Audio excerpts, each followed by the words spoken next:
An airliner with 239 passengers and crew on board vanishes without trace. There has been nothing remotely like MH370 in the modern era. 16 days later, it's announced that beyond reasonable doubt, the plane crashed in the southern Indian Ocean with no survivors. The family members should prepare themselves for the worst. The search area narrows, but with nothing found, the agony continues for the families. These families have been put through unearthly, a truly horrific ordeal over the past weeks. And the world still waits for answers about Flight MH370. The disappearance of Flight 370 is not a game changer, it's a world changer.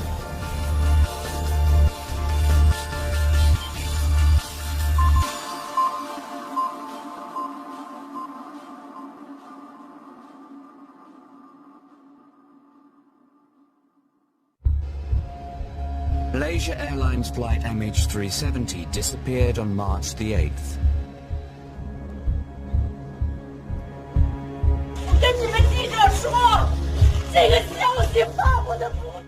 The anguish and the anger of the relatives has grown daily, especially after being told the aircraft was lost at sea with no survivors. Flight MH370 ended in the southern Indian Ocean. The search has concentrated for days on a remote part of the sea, several hours' flight from Perth in Australia. This Southern Ocean has shipwrecked many sailors in our history in Western Australia. It is rough. Sea State 7, you know, there are 20-30 metre waves. It is very dangerous, even for big Panamax class ships. Planes and ships are still combing the area where satellites first picked up the images. But with nothing found, the whereabouts of the plane remains a mystery. A modern airliner has never gone missing for this long before. It's causing a lot of speculation. It's causing a lot of opinion to be generated. I think the riddle of Flight MH370 is one that will continue until we find the remains of the aircraft. It all begins after midnight on March the 8th. Flight MH370 leaves Kuala Lumpur for Beijing. The crew settle down for the 6-hour journey as passengers doze, getting what rest they can. An hour later, as it leaves Malaysian airspace, the co-pilot tells air traffic control, "All right, good night." These are the last words anyone heard from the people on board. Minutes later, it vanishes.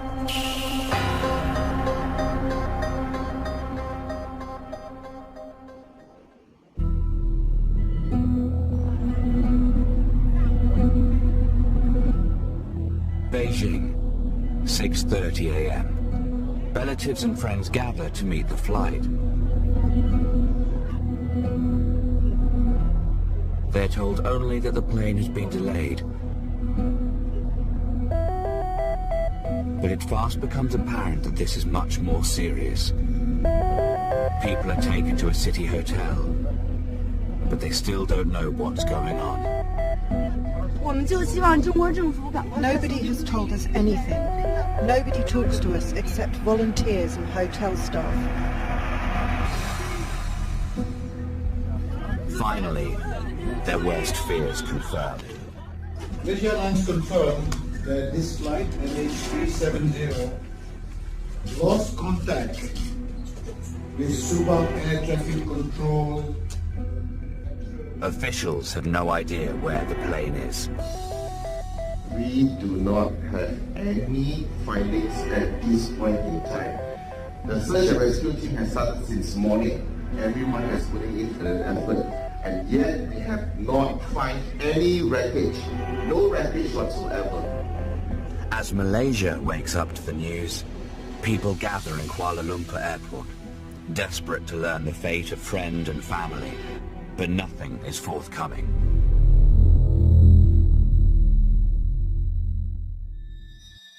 But this we do know.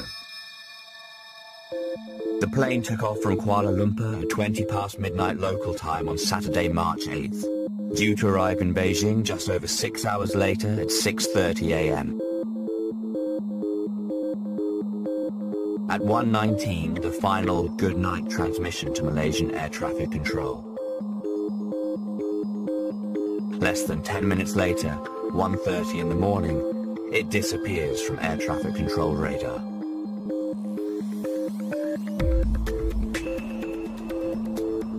As the search intensifies and international effort swings into action, a flotilla of vessels scour the ocean. Above, planes also search for the 300-ton aeroplane.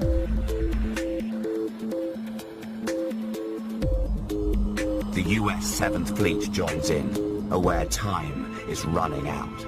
As every hour goes by, the search area gets bigger and bigger. A person can survive in the water for at least 72 hours due to sheer willpower. After that, the chances of survival get less and less, and that's what we're concerned with right now. Despite their best efforts, nothing. There are reports an oil rig worker sees a fireball in the sky near where the flight disappeared. The Malaysian Air Force pick up an unidentified radar signal. An oil slick is spotted off the coast of Vietnam. Analysis later proves it came from a ship. Then a promising breakthrough. What appears to be a door floating in the water. It turns out to be a cable reel. For the relatives of those on board, the agony intensifies. We have communicated to the family members that after more than 30 hours without any contact with the aircraft, we believe that the family members should prepare themselves for the worst. And as each day goes by, without knowing what happened to their loved ones, the sense of loss only gets worse. After 7 days of not locating the aircraft, it's unprecedented in civil aviation history. Then, a startling announcement. Investigators are certain whatever happened to the plane was not an accident. These movements are consistent with deliberate action by someone on the plane.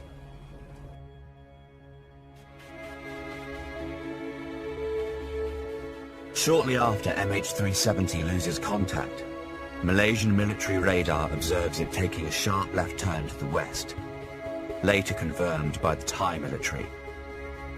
Even more startling is the news a satellite was still picking up signals from the aircraft a full 7 hours after it went missing. The plane's last communication with the satellite was in one of two possible corridors.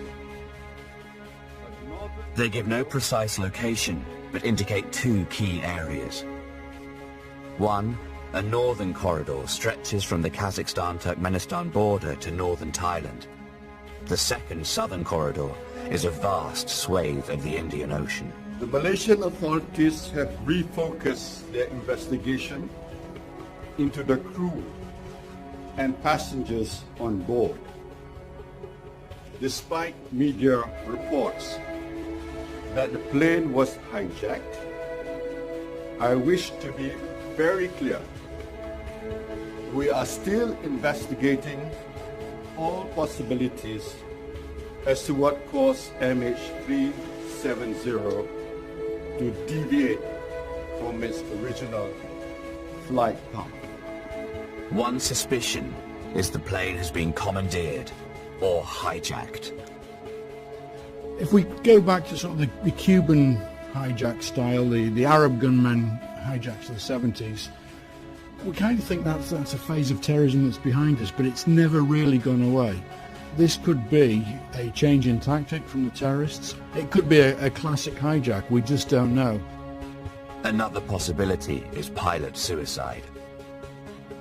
There'll be psychological profiling of the crew carried out by experts looking into their background. They'll be looking at their political, family, social, financial, religious, every area of their lives to be looked at.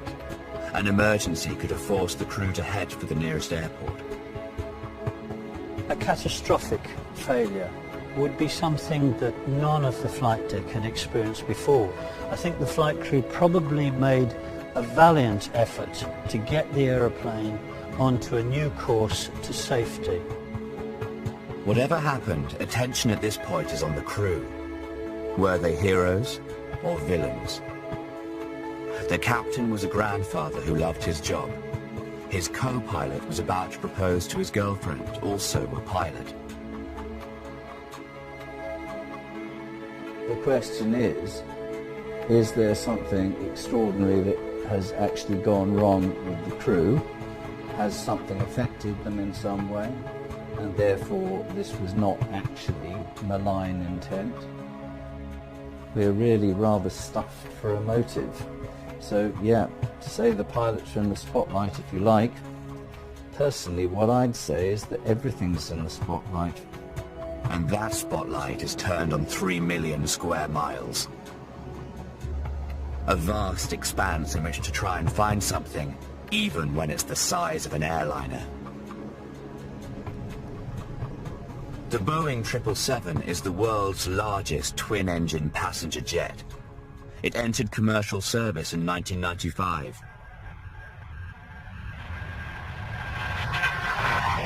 Mechanical is unlikely.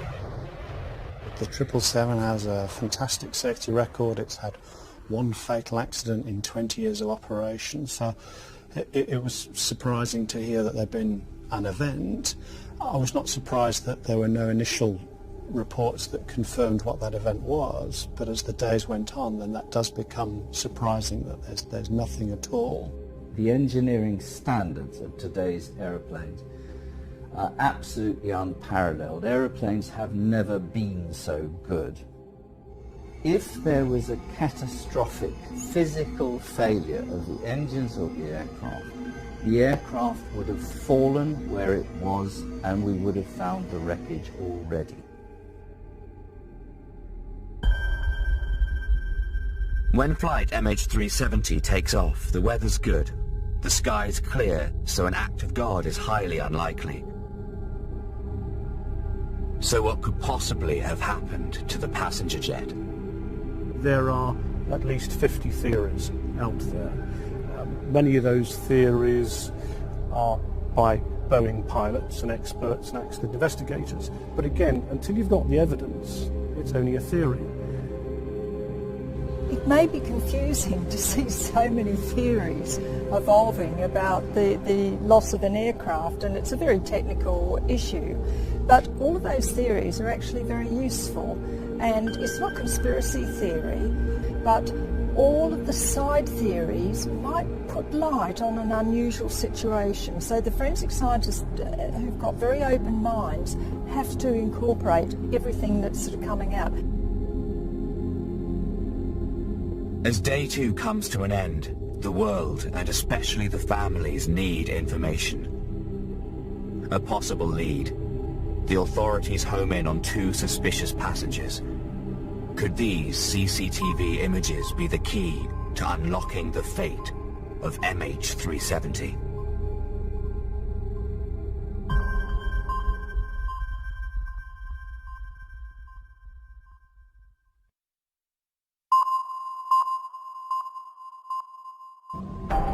In the aftermath of the disappearance of flight MH370, people fear the worst.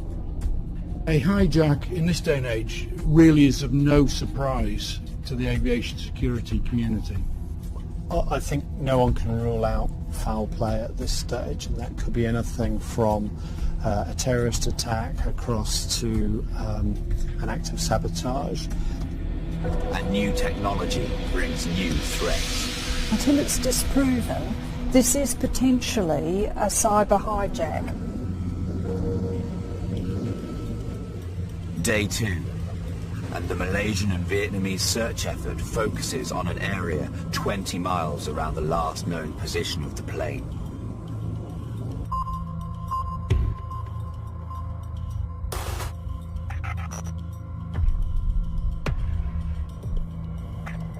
Investigators remain baffled how a 300-ton passenger plane could disappear so suddenly with no distress call from the pilot. There is nothing in aviation's history that is quite like this. We have no answers, so we are completely in the dark.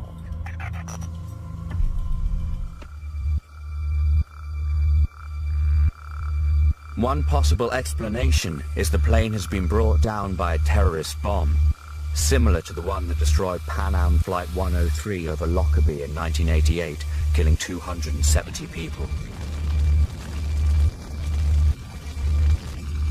As in the case of MH370, there was no distress call, and the plane disappeared from radar screens instantaneously. There's a lot of rumour and speculation, and indeed you can see that some things come out and then they're denied and then they come out again. It takes time for the whole team to process things. They want to give out facts. You have Kuala Lumpur, which is several hours ahead of London time. There's a British accident investigator working on this in relation to the engines. You have Boeing based in Seattle. So anything may well take 24 hours to verify, just in the way that the information goes around the world in a global manner. So there's obviously a process to release the information.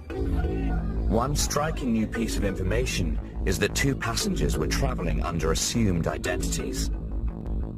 We have the CCTV's recording of those passengers from check-in right to the departure point. Pouria Norma Hamadi and Syed Mohammed Reza Delavar were photographed boarding the flight using stolen passports. And examination of radar records suggests the plane might have unexpectedly changed course. There is a possibility that this aircraft may turn back, but we are not sure whether it is the same aircraft. If this is true, who changed the plane's course and why? Having tracked down the genuine passport holders, the police reveal their 2 suspects are Iranian. Could they be linked to terrorism in the Middle East? Australian TV broadcasts an interview highlighting the issue of flight safety. A young South African woman claims that in 2011 she spent an entire flight in the cockpit of a plane with MH370's co-pilot Fareeq Abdul Hamid, totally at odds with aircraft security.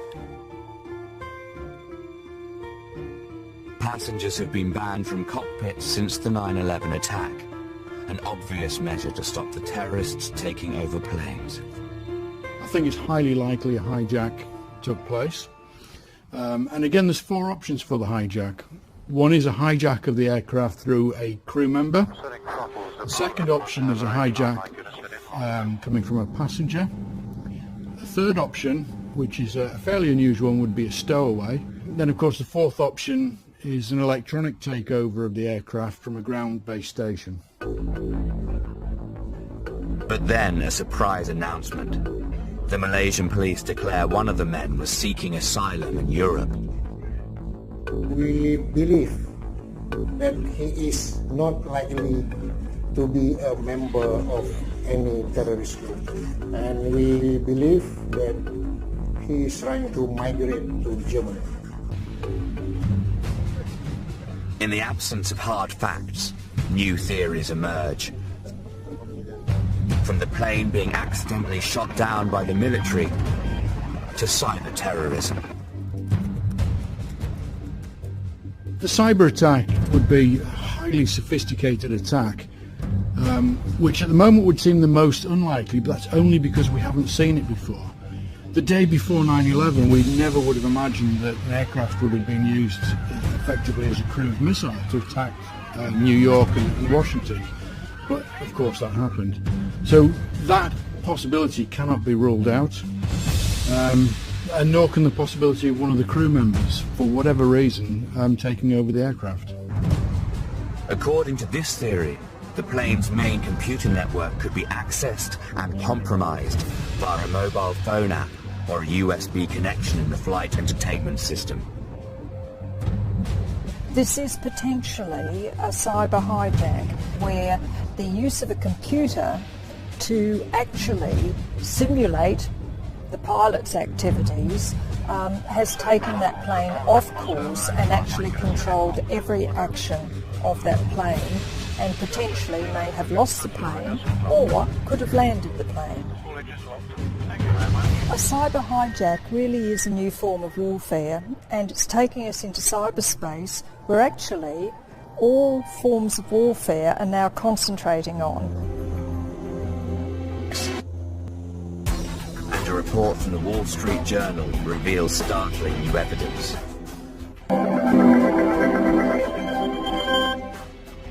The journal is exclusively reporting that U.S. investigators believe missing flight Malaysian Airlines 370 flew for an additional 4 hours after losing contact. They claim to have information that the plane had flown on after it disappeared from the radar. Several hours ago, we reported that the Malaysian 777 appears to have flown on for an additional 4 hours after it was last seen by officials. And that was determined through a continual monitoring of the engines that happened even after the transponder stopped broadcasting for whatever reason in the early hours of Saturday morning over the Gulf of Thailand. This new information raises perplexing questions. If the plane continued flying, who switched off the radar transponders? And where is the plane now? Malaysian authorities are swift to respond. As far as Rolls-Royce and Boeing are concerned, those reports are inaccurate. The Wall Street Journal retracts its report, saying they had made an error and issues a correction. The information did not come from the engines, but from the plane's satellite communication link, a system designed to automatically transmit the status of the onboard systems. It was a non-specific satellite signal. They know it came from the airplane, but it wasn't like a transponder response which gave a whole load of identification. They just happened to know that it was that aircraft, but there was no information in this pin. It was just a pin. Later that day, the White House announces that the search may need to be extended to the Indian Ocean.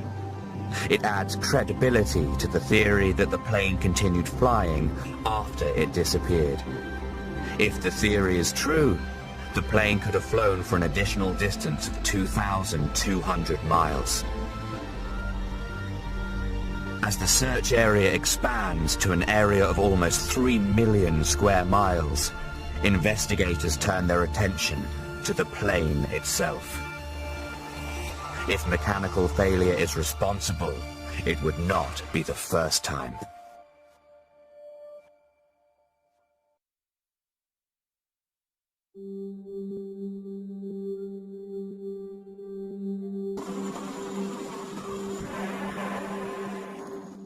It's been 7 days since Malaysia Airlines flight MH370 mysteriously disappeared in mid-air.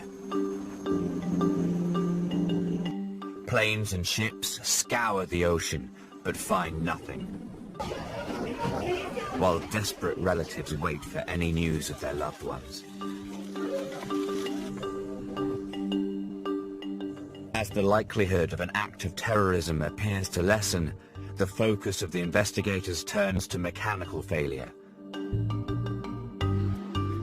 If the plane did turn back, this could be the reason why. but on the surface of it, this doesn't seem likely. The safety record of the 777 for this generation of aeroplane is superb. It's an extremely robust aeroplane, it handles exceptionally well, and it has a lot of inbuilt features that prevent the flight crew from abusing the aeroplane in a way that some of them may carelessly do. However, mechanical failure, even on new planes like this, is not unheard of. It's quite difficult to make 300 tons of metal disappear without trace, but it has happened before. If you look at 20 years of airline disasters and accidents, more often than not, it is actually an operational or a mechanical problem with the aircraft. In June 2009, Air France 447 and Airbus A330 disappeared over the Atlantic. That aircraft had 228 people on board, and it was over the South Atlantic going to Paris at 36,000 feet, and it just simply vanished. And it took some time, about a week, for some of the wreckage to be spotted on the surface. A thorough investigation found the plane crashed because of ice forming in the tubes that measure the airspeed. This caused the autopilot to disconnect, and a sudden reduction in lift which the pilots were unable to correct. In this case, they failed to respond to mechanical failure as they should. Could the same have happened with flight MH370? There are a lot of comparisons that can be made with the Air France 447 accident. The circumstances, you can make comparisons, but that doesn't necessarily mean the cause is going to turn out to be the same. The number of possibilities for what can go wrong with an aeroplane are so many. We're in the realms of hundreds. Most of them are incredibly improbable. At the moment, when that aircraft went missing, we had no indication of any malfunction whatsoever. I think the starting point is, in accidents like this, it is usually a chain of causes. The Boeing 777 has had some problems in the past. You may remember the British Airways Flight 38 Boeing 777 that crash-landed at Heathrow in 2008. That was due to problems with the fuel system and the fuel freezing. After that, the fuel system was redesigned in part, and so hopefully that is no longer a problem. Mayday, mayday. But it certainly was a problem back in 2008. Both engines on the plane failed. The position is the threshold, runway 27 left. Aircraft type is a 777. The actual problem is a crash. Paul Stafford, a former lecturer at Kingston University in Surrey, was on that plane.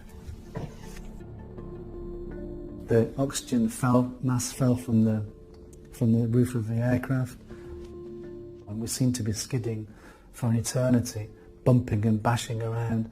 I smashed my head on the front of the seat. I hit my knee on the seat. I buckled my body in half. My chest was hurting. We eventually stopped, and it was completely quiet.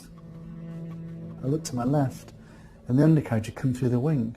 And at that point, the captain did say, "Evacuate, evacuate." And that's the first time, the first moment I realised how serious it had been.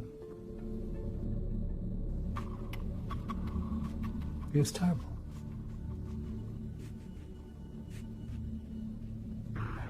The BA flight had suffered total engine failure.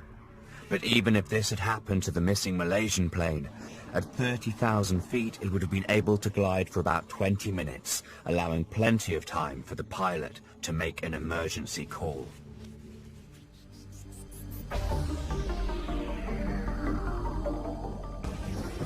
Day 8 of the mystery of the disappearing plane.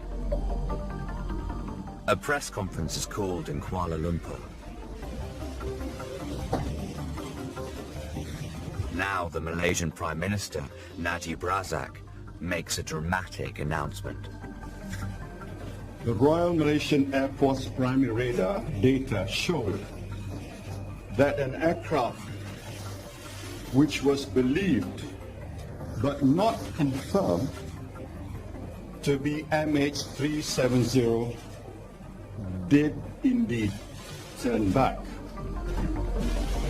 So for the first time, the Malaysian authorities formally announced the plane does seem to have diverted from its planned route over the Gulf of Thailand and headed west, back over the Malaysian peninsula. This points to deliberate intent by whoever was flying the plane. And a further announcement from Prime Minister Razak seems to confirm this. We can say with a high degree of certainty that the aircraft communications, addressing and reporting system was disabled. Like other planes, this flight was fitted with what's known as ACARS, Aircraft Communications Addressing and Reporting System. It allows the computers on the plane to relay to computers on the ground all kinds of ongoing technical information about the condition of the plane. The ACARS system was turned off. And this doesn't just involve a switch in the cockpit. It requires someone with technical knowledge to remove circuit breakers. Suddenly, mechanical failure is looking less plausible. But, to add to the confusion, as this news breaks, there is a flurry of speculation on the internet about there having been cracks reported in the fuselage of the aircraft. There have been some recent airworthiness directives, which are safety directives made by the regulators in America, that refer to the fuselage of the Boeing 777, and in particular to the structural integrity to a certain part. These cracks were reported at the crown of the fuselage, near the plane's aerial. Could the cracks have led to a decompression of the aircraft, rendering passengers and crew unconscious, or even its sudden breakup? No, that it's a coincidence. Airworthiness directives are issued all the time, literally daily. This one just happened to coincide with the disappearance of this aircraft. If there was a loss of pressurization to the extent that the crew became incapacitated through hypoxia, long before that ever happened, they would have had an alarm go off on the flight deck. There are gongs and lights, big red lights flashing away, and the hooter that goes off for depressurization, you would not sleep through it, let me assure you. In modern aeroplanes, they have so many backup systems that the likelihood of a system's failure bringing an aircraft down without the pilots having time to tell air traffic control that they were in distress it's unthinkable. The idea that a Boeing 777 could suddenly have a wing drop off or some major structural failure, again, that sort of thing happened back in the 1940s. It doesn't happen any longer. So again, focus is directed on deliberate action. This is of little comfort to the grieving relatives who simply want to know. But deliberate action seems more likely when it's confirmed that shortly after the last ACARS data link transmission, the plane's transponder was switched off. This sends signals to civilian air traffic controllers. The aircraft has gone missing at the point of maximum confusion, which is the handover between two international air traffic control service providers over an ocean. This can give you, say, 15 minutes to make good your escape before anybody even starts to question whether you've actually gone missing at that point in time. The aircraft is then flown along the borderline between Malaysia and its northern border, which again indicates that perhaps the pilot or somebody with a lot of flight technical knowledge and air traffic control knowledge understands how to hide this aeroplane. And then it's alleged at the moment that the aeroplane is flying at 29,500 feet, which is quite often used as a borderline between two vertical segments of air traffic control. So effectively it's threading its way between four boxes that are stacked together, exactly down the middle line, so that everybody will assume it's somebody else's problem. If the plane continued out into the Indian Ocean, it could then have been brought down deliberately. But if it has crashed, shouldn't it be possible to locate it because of the signals from its black box? To find it, if it's gone underwater, one of the things that you would use is this beacon here, which emits a signal for at least 30 days. You have to have some idea of where the accident site is. So depending on things like the depth of the water, the temperature of the water, you may be able to pick this up from only about 5 miles away. But we're talking about a large area of sea here, and if you try and send down perhaps a remote operated vehicle, a mini submarine, try and find it, you have to have a pretty good idea where you're looking, or you have to be very lucky.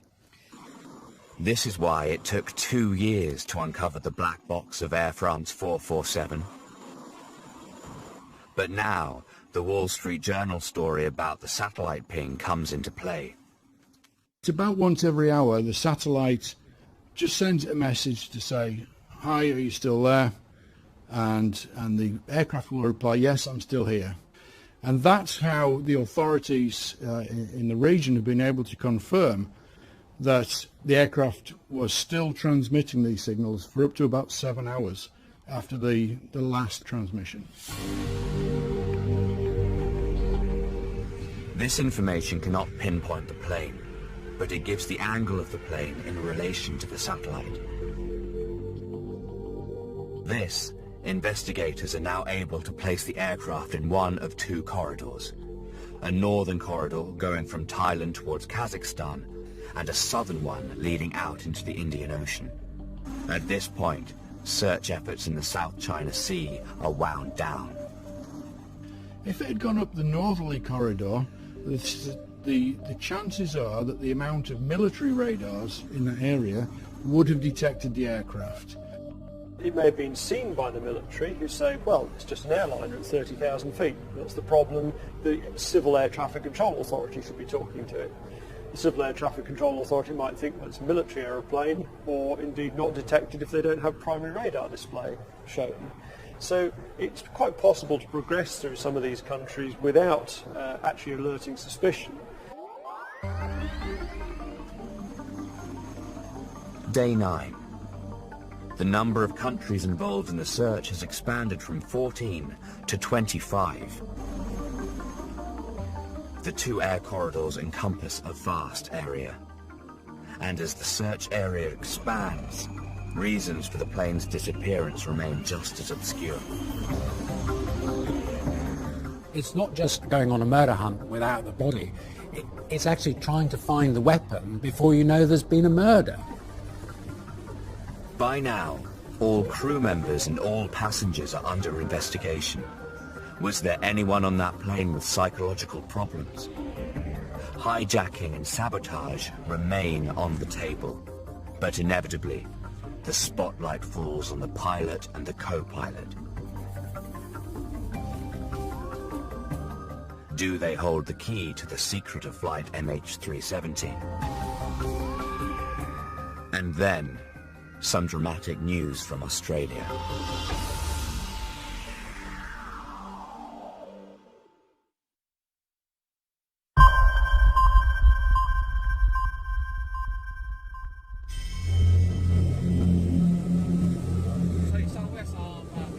Day 10, and in one of the biggest searches in aviation history, a major development. A potentially important sighting of two objects is picked up by satellite 1,500 miles off the southwest coast of Perth, Australia.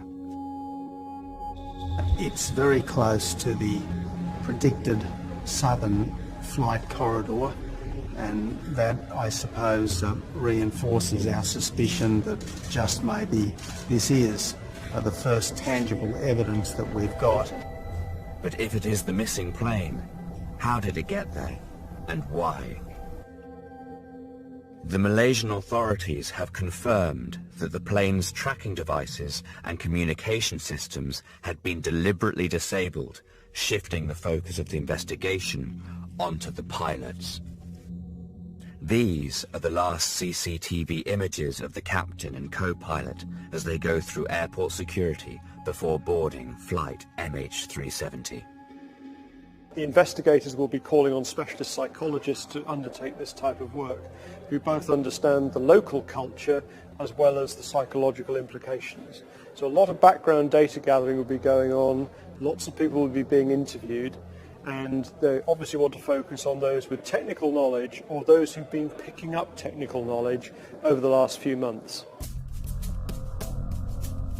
A veteran pilot, Captain Zahari Ahmad Shah, joined Malaysia Airlines in 1981. Married with 3 grown-up children, he was renowned for his professionalism. He was one of the original 777 fleet captains. He's a great guy, just a great pilot. I think it attests to his experience. It was 18,000 hours of flying, great career. This is a YouTube video that I made as a community service. An aviation fanatic, he had even built a flight simulator in his home which mirrored the setup of the Boeing 777 he was piloting. This quickly caught the attention of the Malaysian authorities. We took possession of a simulator, of a flight simulator, and we have dismantled it from the home, and we have assembled it at our office, and we are getting experts to look at it now. Having checked and fixed the leakage. It's revealed that data on that simulator had been deleted before the captain took control of the flight. When files are deleted from a simulator, it may mean that the size of the files is so large that one cleans the system as one goes. But the authorities are getting those files unlocked, they will undelete them, and that may take a little time. But forensically, that is going to be very exciting for the investigation, because it may show exactly the types of very innocent assessments that pilot was doing, or it may show an intention, for a psychological reason perhaps, to create this different pathway that this plane has gone. The pilot's political beliefs are also under scrutiny. It is revealed he was a public supporter of Malaysian opposition leader Anwar Ibrahim, who was given a jail sentence just hours before the plane disappeared. Perhaps they have a theory that, he was very, very depressed, and therefore, because the aircraft crashed, that might be one theory. And so they might be trying to ascertain, was he really depressed at the time, and what would be reasons that would be causing him to want to take his life. The state of mind of the co-pilot is also being investigated. Doubt was cast on his character when it was revealed that he had broken flight rules by inviting 2 women into the cockpit during a flight in 2011. The areas that are going to be looked at is the sort of almost the roguish nature of the first officer that's being portrayed in the press in terms of his affairs with girls and things like that. But I think that will turn out just to be a young man with normal desires. On Monday, March the 17th, there is further news on the co-pilot. Initial investigation indicates it was the co-pilot who basically spoke the last time it was recorded on tape. But his cockpit sign-off, "All right, good night," was not the recognized air drill and has raised suspicions. The goodbye by the co-pilot was an unusually casual one. There was no use of the aircraft's own call sign. Even if you were going to use the word good night, you'd follow it up with your call sign so that the air traffic controllers know who's saying good night. So could the pilots have committed suicide? Although there is no clear indication that happened in this case, it's not unheard of.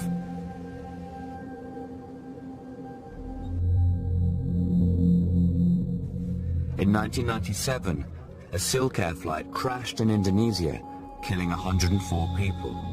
US investigators said the pilot had probably crashed the jet on purpose. But those findings contradicted an Indonesian investigation, which rejected suicide theory. And in 1999, 217 people died when an Egypt Air flight from New York crashed into the Atlantic Ocean. Again, US investigators concluded pilot suicide, but the Egyptian investigators have consistently disputed this. The physical evidence that was available to the investigators included the fact that there was only one pilot's DNA on the flight deck. The flight deck door was locked at the time of the accident.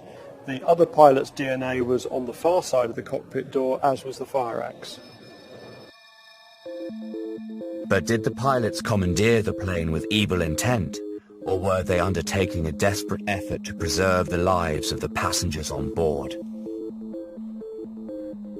Has something affected them in some way, and therefore this was not actually malign intent?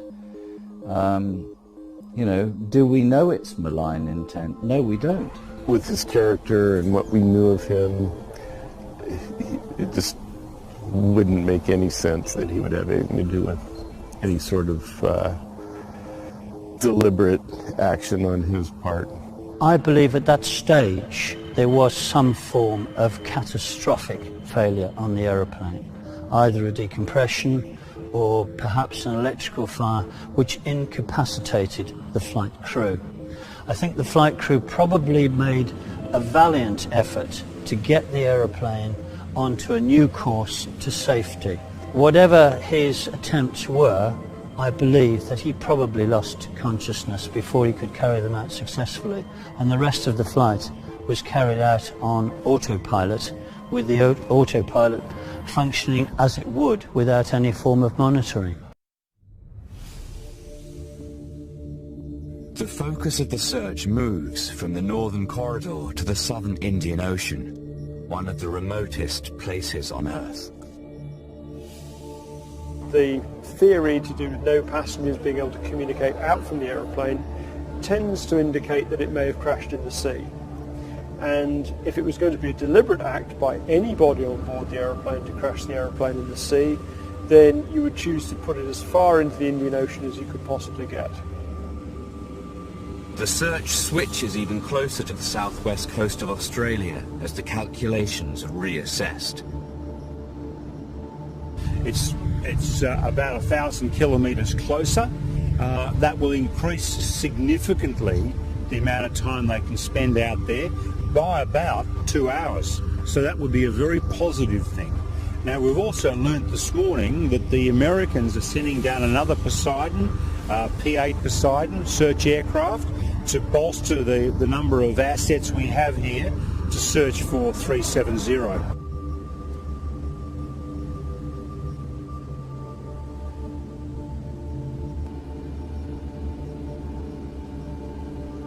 After missing for so long, the fate of MH370 has become the most perplexing aviation mystery of modern times. For the increasingly desperate families of the missing passengers, the nightmare gets worse and worse.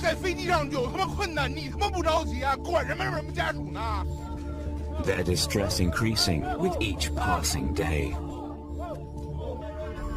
There are still more questions than answers about flight MH370.